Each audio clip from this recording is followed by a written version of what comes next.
Oke, Assalamualaikum warahmatullahi wabarakatuh. Jumpa lagi di channel Fikri Jet Kulet. Oke cuy, di depan kita sekarang ini ada komponen-komponen pada bagian head ya. Oke, ini head Suzuki yang apa ya, yang kemarin-kemarin gua upload. Ini lagi gua proses ya, proses ke pembersihan lagi semuanya. Nanti ya yang dimana insya Allah akan gua bangun lagi ya, mungkin untuk ajak gijik aja gitu ya, untuk main lumayan ya cuy ya, daripada jadi bangke, atau kalau di kilo atau di pretel pun ya kesannya enggak lah, sayang. Oke, ini untuk jeroannya, bagian headnya udah gue bersihin ya. Ini belum terlalu kena ya, karena iseng-iseng doang tadi gua. Untuk bagian luarnya ini belum belum bersih sempurna ya, karena keburu malam. Tadi gue iseng-iseng aja. Oke, kenapa di depan kita sekarang ini ada head ya? Jadi gue mau bahas tentang head ya, yang dimana ada yang bertanya. Sebenarnya bukan satu dua orang doang sih, gue banyak banyak banget ngalamin ya, ada yang kejadian seperti ini dan gue pun sendiri pernah. Jadi apa masalah dari head itu berisik ya. Nah, berisiknya ini agak lain cuy. Berisiknya ini bukan dari saat awal dihidupin gitu loh. Ya, saat awal dihidupin bukan. Nah, justru ini yang agak mumetnya adalah ya, bagi orang awam ini mumet ya. Aneh gitu loh. Saat dingin halus, saat panas berisik kasar ya. Apa sih penyebabnya gitu loh.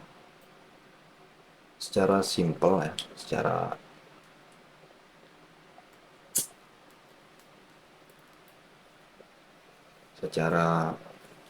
sudah fix dan pasti ya. Pertama-tama di bagian head itu yang paling vital ini ya, untuk suara ya. Apalagi ketika panas atau RPM, ini satu ya. Cuma kerusakan ini sangat jarang. Nah yang kedua ini yang paling berisik nih. Untuk as ini jarang ya, jarang banget terjadi, terkecuali di sininya ini ada kerusakan ya, di bagian tonjolannya ya, tonjolan durasinya ada kerusakan, itu baru akan menimbulkan suara.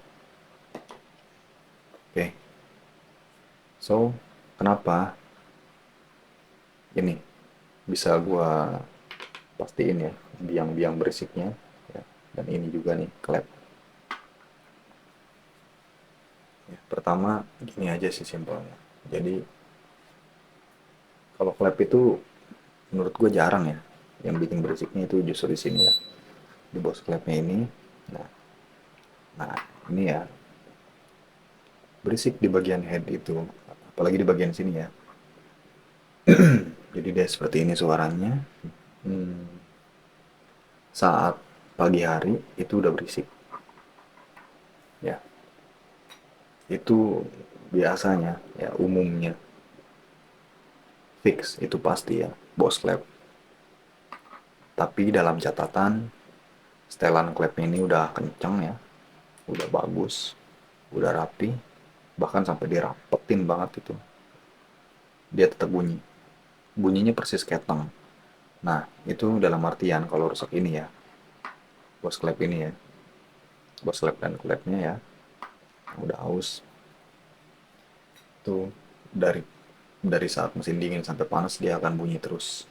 Bunyinya persis kayak suara keteng. Tapi semua udah dikondisikan ya. Ini udah dikencengin, keteng udah dirapihin, udah kencengin dan fix kenceng gitu loh. Ya, tensioner bagus, apalagi diganti manual gitu kan biar lebih meyakinkan. Nah, itu ada di sini. Kalau ini jarang ya, kita kesampingin dah. Hampir nggak pernah kalau terklep itu masalah. Kecuali RPM tinggi ya. Ya ada sih masalahnya. RPM tinggi baru dia bunyi tik tik tik tik tik tik tik tik gitu. Itu namanya floating. Bisa terjadi floating. Dimana kedua klep itu ngambang ya cuy. Karena ini udah lambat. Jadi daya pegasnya itu udah kurang. Itu satu ya. Ini untuk floating ya. Terjadinya floating ya. Karena terlalu mepet ya, piston udah maju banget. Nah, terus ini lambat apa? Udah udah kurang banget daya pegasnya. Nah, bos klep ya dan klep itu akan cenderung dari awal dihidupin sampai panas pun dia akan berisik keletik keletik keletik keletik keletik itu. Semakin digas RPM-nya semakin tinggi, suaranya akan semakin berisik ya. Itu dari bos klep ya. Oke, seperti tadi ya, gue ulangi lagi dalam artian semua penyetelan udah pas dan bagus. Nah, next ini yang paling poin penting ya. Ya, dimana dingin itu halus, panas itu ngelitik gitu. Ketika yang tinggi agak tinggi naik sana nah ya itu berisik, udah fix ini pasti biang ya, ini udah pasti ya, ini udah pasti biang. Pertama ya, ada juga indikasi real ya. Kalau real indikasi misalkan oli nggak naik, itu akan terjadi langsung kelihatan ya. Di sininya lecet ya, langsung kelihatan rusak lah cuy. Ya, di sininya ya, udah pasti hancur gitu loh. Kalau ini kan halus ya, halus ya, ini normal ya. Nah normal tapi berisik. Dari apa? Bahan ini satu nggak kuat, nah satu karena oli nggak naik ya. Terus di sini celahnya ini ya, celah di sini udah sangat longgar gitu. Nah, ini untuk merek ini ya, ya. Ini bukan ori sih, yang udah ada di mesin ini ya. Ini presisi banget dan ini bagus. Saat nyala pun motor ini bagus. Saat panas motor ini bagus. Berarti bahan ini bagus. Dari ngomong soal bahan, nah itu dia. Ada bahan yang biasa-biasa aja yang membuat suaranya itu jadi berisik cuy. Ya, ini tadi. Kalau ini jarang rusak, jarang banget. Jarang rusak, jarang haus terkecuali telat oli. Ya. Nah itu indikasi terparahnya itu adalah telat oli. Ya, tapi biasanya kalau telat oli udah pasti akan terus berisik. Ya. Sedangkan di sini pertanyaannya kenapa pas panas dia berisik? Gitu. Kalau no kenas, gue udah puluhan motor ya, udah gak tau berapa mungkin lah nggak itu. Pakai yang KW juga nggak ada masalah. Kecuali ini dan ini sangat haram pakai yang KW. Ya, ini juga sama sih ya, baiknya original karena ini bekerja pada RPM yang sangat tinggi cuy ya. Klep juga ya kalau bisa ya, bahan-bahan baja sekalian, tank baja ya, bahan-bahan rudal ya sekalian, bikin kuat aja yang bagus sekalian, karena klep itu bener-bener panas cuy, apalagi yang klep X ya, itu panas banget, janganlah dikasih KW-KW. Biasanya yang terjadi itu dari bahan KW, bahannya itu udah mulai ini kan. Atau yang originalnya juga, originalnya ada bang yang begitu ya, itu udah mengalami keausan di situ ya, udah benar-benar tua lah bahannya, hausnya itu udah skala mikron cuy, nggak ketahuan.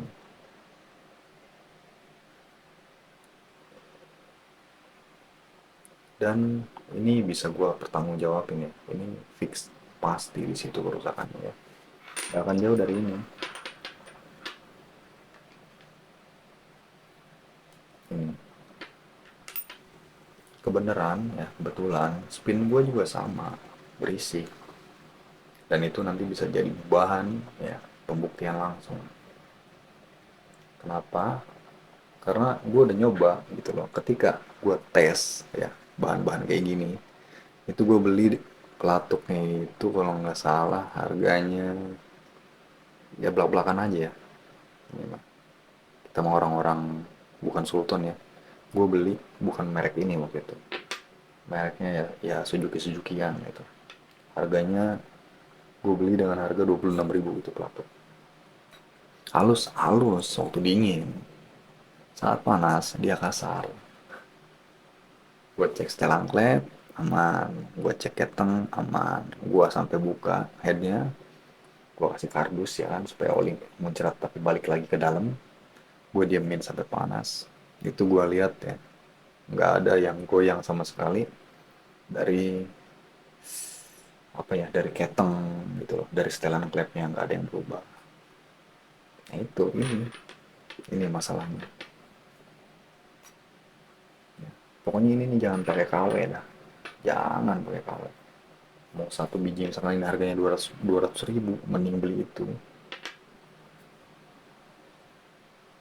Kenapa? Ya itu tadi, ini suhunya ekstrim semua mereka ini. Kalau ini udah gue jamin pakai KW juga nggak masalah. Paling perbedaannya ada apa di tenaga, karena durasinya kita nggak tahu gitu loh, namanya pabrik ya, nyetak-nyetak bikin segitu ribuan piece ya kan, ada aja yang reject, ada aja yang kurang power kan sih. Oke, sebenarnya gue pengen gitu loh buat sekalian sama pembuktiannya gitu loh ya. Cuma gue bingung ini waktunya gitu loh. Besok gue juga ada garapan. Besok nih ini kan gue nge-record malam-malam nih. Besok gue ada garapan juga. Ntar nah tunggu dah videonya. Supra X ya. Gue garap Supra X. Nge-gym. Nah, itu ya. Yang bikin gue bingung tuh karena waktunya. Dan kalau misalkan motor gue dibongkar juga, ya gimana nanti gue mau kerja gitu loh. Itu. Makanya gue nikmati aja. Karena gue udah paham itu seperti itu. Dan akan trouble kan? Enggak akan trouble.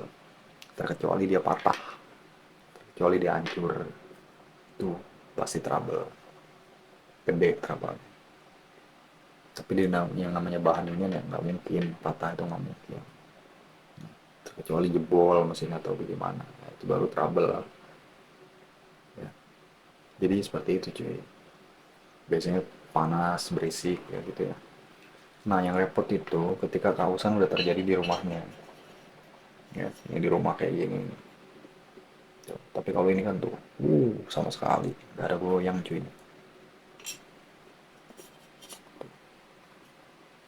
Gila, span banget ini. Tuh, kalau gua nggak oli serot banget. Suzuki nih bos, senggol dong. Ya, materialnya gila gitu. Cuma kalau ini ya, udah fix, pas panas berisik itu ada di sini. Ya, kalau berisiknya di samping head itu bisa jadi tensioner. Ya, tensionernya saat panas itu udah lemah. Ya. Kalau rantai ketang biasanya ya, biasanya nih yang masih mending-mending gitu ya, dingin dia panas ya, saat panas dia hilang gitu ya, sering terjadi di Satria Evio tuh, yang lain juga sama. Tapi kalau udah parah ya udah berisik terus.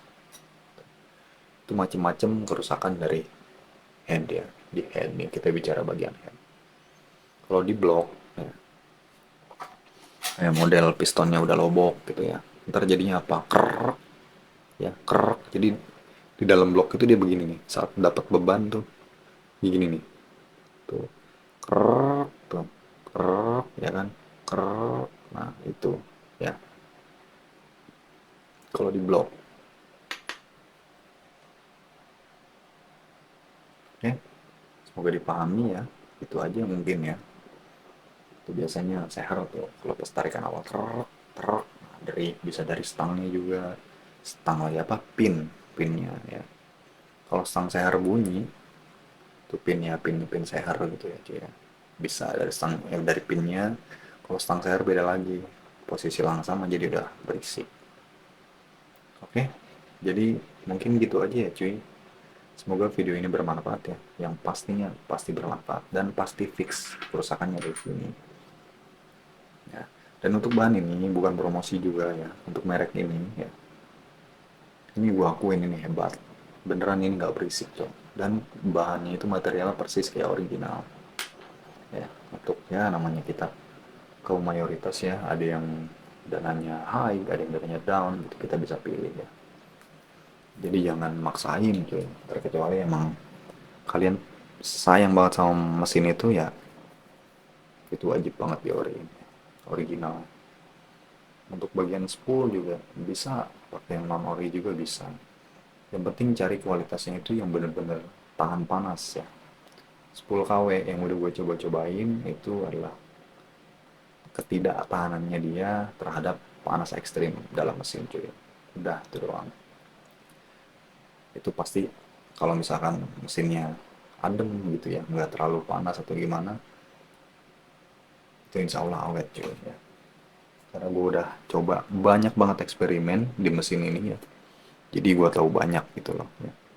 Dan bisa juga di motor yang lain itu umum semuanya penyakitnya sama ya, terkecuali itu ada keanehan-anehan yang lain ya, kayak udah ganti semua tapi tetap berisik, nah itu masih tanda tanya di situ ya.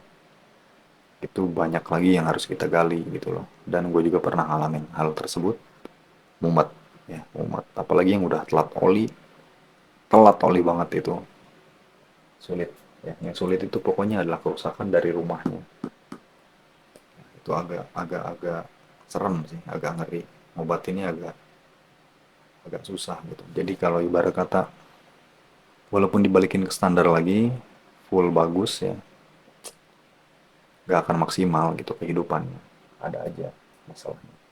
Pokoknya kalau ngeliat-liat di luar negeri itu kalau misalkan rusak telat oli apa gimana ya dia ganti satu blok semua ya, karena mayoritas di sana juga memang ya keuangannya bagus ya, ya kayak gitulah ya. Tapi emang gak semua juga keuangannya bagus, tapi mereka itu intinya profesional gitu, memberikan yang terbaik gitu ya. Oke, semoga video ini bermanfaat. Cukup sampai sini aja, semoga bisa dipahami. Kurang lebihnya mohon maaf ya. Kalau ada salah-salah kata juga mohon maaf. Gue hanya manusia biasa yang tidak luput dari salah dan dosa. Oke, gitu aja ya cuy. Semoga bermanfaat sekali lagi ya. Semoga bermanfaat. Oke, gue undur diri. Kita jumpa lagi di next video ya. Assalamualaikum warahmatullahi wabarakatuh. Salam Spinner Indonesia.